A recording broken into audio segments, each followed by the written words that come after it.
Department of English and Cultural Studies, Manipur University na shinduna critical interdisciplinarity and intersection of culture, language, literature and society haiba hiramda numit nini chupna chathagaba seminar ama houdokhre. Manipur University ke court hall da houdokhiba tharam aduda Inner Manipur Parliament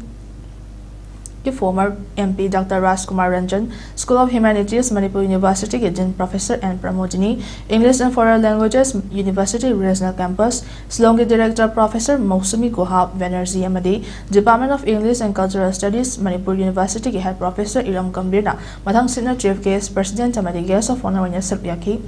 Tharamadugha Mari Lenar, Department of English and Cultural Studies, Manipur University Head Professor Iram Gambhirna Fongdoropada, National Education Policy 2020 da History, Political Science, Sociology na chungba subject yaudabadi English Literature khaktana research tawada mapung fade. Policy ama implement tawda anova syllabus semukpada critical thinking itangai fade, mapung faba education system ama purakna bahotna bada discipline haibasi su tangai fade haina fongdoke. Critical humanities the intersection की interdisciplinary research है language, culture and society the spirit का कोई तौजब नहीं Hindi दगी paper फजबल लाई अदुगा लोइना ना Manipuri दगी paper याम लगती और ये हयें कनो तौदशिदा अदना high रिसी ऐकोई की English खतना तना तो पर discipline मयामा मखक यावरी अतोपा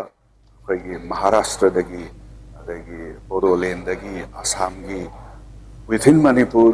कोई ethnic group, मैं आमा खक्सु खुरगी चांदियल की तो मिज़ोरम दगी मैं आमा में यावगी